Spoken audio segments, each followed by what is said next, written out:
Welcome to the Weekly Squeak, and this episode is entitled Ethical Robot Love Hack, just to pull you in off the interwebs there.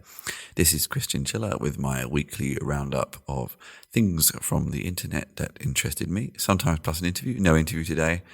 I have got back finally from my month-long excursions and I'm just catching up. So interviews coming soon, but quite a few articles to talk about. So let's get started. Beginning with an article from Gideon Lewis Krauss on the New York Times about the rise of the WeWorking class. This is actually something that I've spoken about a few times, this aspect of co-working spaces and sort of putting themselves across as the alternative, but becoming so large and so mainstream with WeWork. Apparently, I can't remember where I heard this statistic, so take it with a huge grain of salt, that WeWork now owns like 30% was the number I heard, which seems crazy high, but a very large percentage of real estate in London especially, but also in a lot of other cities. And for example, today WeWork is opening at maybe a 6th or 7th building in Berlin. Berlin is third of the size of London. So yeah, they are growing massively, and we really start to question whether they are actually the alternative or not. And then I guess there's that sort of weird dynamic of the space, especially WeWork, but also other co-working spaces. This almost pressuring you to fit in, and sometimes you don't want to. Sometimes you feel like you have to. This sort of forced manufactured community. Actually, interestingly, this is something I asked a lot of people I knew who worked in co-working spaces a few months back. Maybe it's something I should do more formally. Every co-working space claims this feeling of community, but do they actually have it? And what does that even mean? And in fact, most of the people I spoke to briefly, albeit, said that no, their co-working space didn't have any sense of community. So yeah, I'd be interested in hearing your experiences of co-working spaces. Are they really the future? Are they just a compromise? Are they the best we can do in sort of current nature of work? Yeah, what's your feeling on co-working spaces? I'd love to hear from you. And next, an article on The Guardian from Carolyn Criado Perez, The Deadly Truth About a World Built for Men. And obviously there's lots of things that we know are male-dominated and male-focused in the world. And this article went deep into quite a few you'd never even thought about. Police women not being able to move properly because of stab vests not designed for them.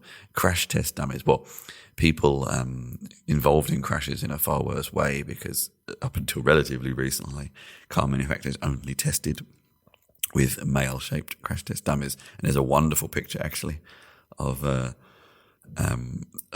female model between two crash test dummies, and you can really see kind of the difference it makes in size and stature. And yeah, just an interesting article that really makes you think about how the world is influenced by the way things are designed, and how so many things are designed around male forms and what that means. I don't think the article covered it, but one I remember reading in the past as well was about medication, and that's actually, well, no, stab-proof vests and crash test dummies are also important, but the very much more subtle, I guess, invisible effects of medication on different anatomies, and how male and female anatomies are different. So yeah, yet another example you hadn't maybe occurred to you. There was also an example in here about the toilets at the Barbican in London, which I did go to recently. I don't remember seeing this, actually. I don't remember them having turned the toilets to gender neutral, but this sort of lip service of turning toilets to gender neutral without actually changing the toilets, just changing the signs, which doesn't really make any difference.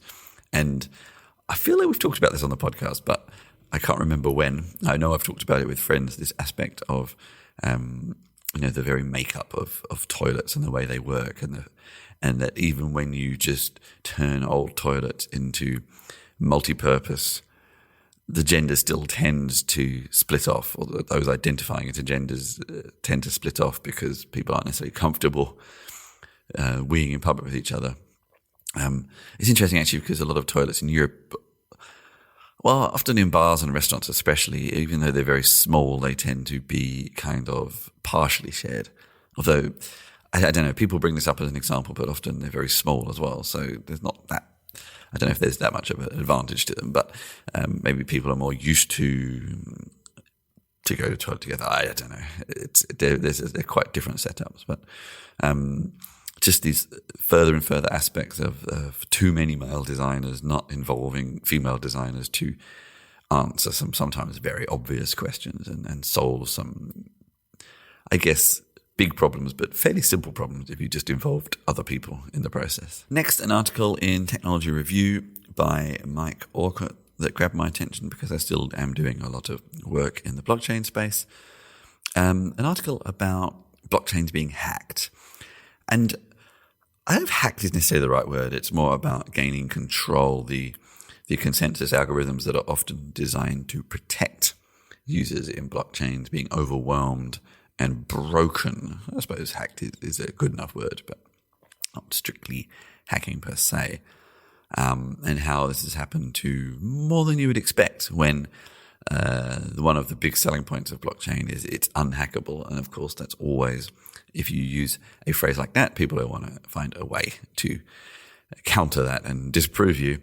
And there's been quite a few, some of which are more controversial blockchains, and if you are more in this space and you've read white papers and critiqued white papers, some of the victims have been ones that were already critiqued. Some are ones that weren't, and it's still possible to do so. I mean, I guess it's not surprising. The blockchain naysayers will say, well, this just shows we were all right. The blockchain enthusiasts will say, well, it's still early days. Someone like myself who's in the middle will say, well, there's always an arms race. If you create something that's a target, people always want to find a way of breaking it, which is kind of what's happening here. But it's an interesting article. If you don't understand what I've been talking about, it's also a good article to help you understand what I've been talking about. So I recommend it for that at the very least. Tying, I guess, two of the last articles I mentioned together a little bit is next a post on the OpenAI blog. No author cited, but AI safety needs social scientists. In the recent weeks as well, OpenAI also announced they'd created this text generation algorithm that was too dangerous to be released, which, whilst I appreciate their gesture, it was a little bit sensationalist for my tastes, especially when we have no real proof that they actually have made anything. But I have mentioned this to several of my friends. I have quite a few friends here in Berlin who are philosophers and sometimes don't really know what to do with their careers. There is no real need for philosophers in the modern world. And many times I've actually said that tech startups especially could do with philosophers and or social scientists to help. I fill this role that I've sort of created a word for, the chief pessimist officer, shall we say, the person who can analyze human behavior, look at the idealistic engineering product and say, have you thought about how this could be used in X or Y, or could be abused by these people? Or, you haven't thought about women or people of color in this situation and the application of the technology there, and et cetera, et cetera. And just basically involving less technologists all the time to create really holistic and cohesive products. And of course, I'm a little biased because I sort of do this partially for a job. I'm sort of someone who sits there and critiques engineers' work to really try to polish it and make it shine. But I think there's space for even more roles to do this. And I think we're now seeing more and more that these kinds of roles have really been missing in recent projects. So, interesting article. Have a good read and make your own mind up. I'd love to hear from any philosophers or social scientists out there about whether they think their skills would be applicable, whether they think they are qualified, whether they've ever tried to pitch their ideas to tech companies and the reactions they've got. Love to hear from you. Next, getting down into the geeky stack a little bit, an article on opensource.com from Antoine Thomas. It's actually, the article title is not necessarily what I want to talk about. The title is Tips and Tricks on Printing with Cups. What does it stand for? The Common Unix Printing System. Not that I really want to talk about that, but more about the interesting interweaving tales which once prompted me to start working on a board game that is on a little bit of a hiatus around the technology industry, about the technology industry, because of these interweaving tales always fascinated me. And more that cups would probably be dead if it were not for one small company's involvement, which was Apple, when they were creating Mac OS X back in the day. And I remember those days. They needed printing libraries and they couldn't really be bothered trying to encourage everyone to rewrite them. So they basically integrated cups into Mac OS instead, thus giving it a whole new lease of life. Kind of a little bit like Linux and Android as well, I suppose. And it's sometimes interesting how you may criticize one company on one side, but actually they've sort of partially helped save a technology you love on the other side. So sometimes these interweaving tales are interesting to learn. And actually, I am starting a new podcast soon called The Enthusiastic Amateur, and the first episode is going to be covering computer history. So you can look forward to hearing more about that very soon. And following up more in open source world, this was an article from Stephen J. Vaughan Nicholas on ZDNet. I'm going to go for that pronunciation. About a doomsday Docker hole.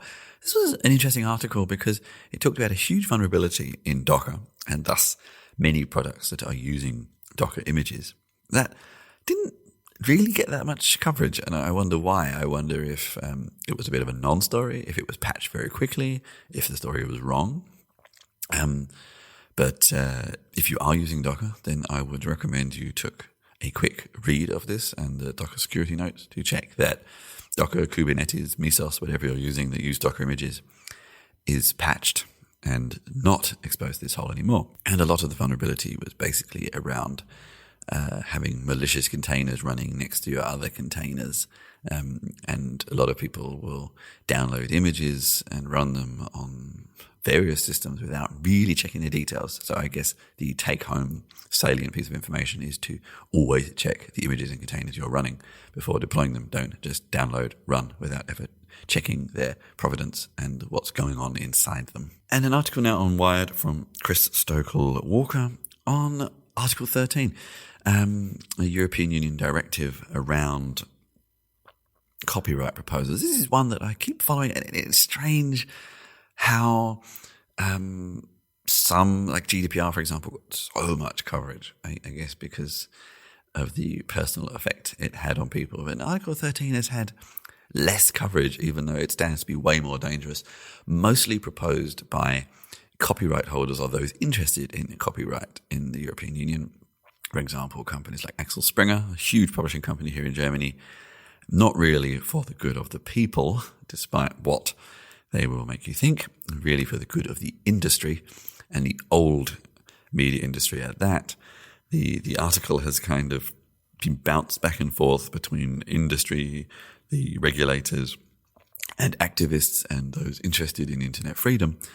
And this article basically says that things just got a lot worse. There were some good things in the article which are now mostly gone. And this article is still yet to be voted in, so it's still not too late. It's still a draft proposal. It's still not too late to convince MEPs and other prominent members in the European Union, if you are a citizen, of course, to do something about it. The European Union is not always industry first, so it's possible maybe for enough people pressure to make a change. I wonder why it has gone through so easily. I wonder if it's one of those issues where a lot of the people just don't quite understand how it affects them. And it will definitely affect programmers because things like code in repositories can count as copyright, and maybe subject to filters and things like that, which will really slow down what we do and potentially really damage what programmers do as well. Make it hard maybe to reference things, all these sorts of things. So there's actually a lot of very big knock-on effects that seem small, but if you think about how much you sort of borrow and are inspired by various sources of information in your day-to-day life and how this potentially could affect that process. So have a look at this article. Look up some of the activist groups in your area, organizations like the Electronics Frontier Foundation, the Pirate Parties of Europe, etc., will be pleased to hear from you and about how you can help them get this bill changed or removed completely. And finally, a topic we always have liked to cover here on the podcast, robot love, why it's almost inevitable. An article again on ZDNet from Greg Nicholas, and how that even without us trying or thinking, robots are getting involved in our love lives. There are now robot brothels in several cities, and your opinions whether this is a good or a bad idea may vary. In some ways, it's a good idea because not involving vulnerable people in the sex industry anymore. In some ways, it's a bad way because there's a loss of income for people who were making income in that. Even if you include things like apps that we are now so attached to associate and have relationships with people, it's not quite robot love, but their influence is already having a strong impact into our love lives. Sex robots for disabled people and for people who have found it hard to maintain relationships for various reasons are a positive. And actually bring a form of especially physical relationship to people who weren't able to have them, which is something that often gets overlooked with these sorts of assistive devices sometimes. And then the article even draws final comparisons to if you don't understand how you could have a relationship with a physical object, consider the ways we are attached to devices like blankets as a child or certain items that we just can't do without for some inexplainable reason.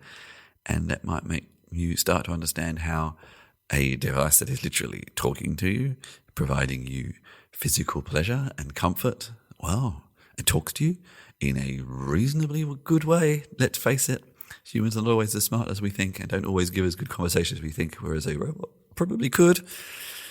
Well, you start to understand how this could be inevitable for so many people. Are you okay with it? What do you think of it? Would you do it? I'd love to hear your thoughts. And that was the weekly squeak for this week. If you've enjoyed the show, you can find show notes and previous episodes at chrischinchilla.com/podcasts. You can support me and what I do, my various things, at chrischinchilla.com/support. Lots more tech journalism coming your way from me very soon. I am emerging from my period of break because I just got overwhelmed with other work, and there should be much more coming in March, actually, and including some new podcasts from me too. You can tweet at me at Chris Chinch and also find all my contact details on the websites I just mentioned. So until the next time, if you have been, thank you for listening.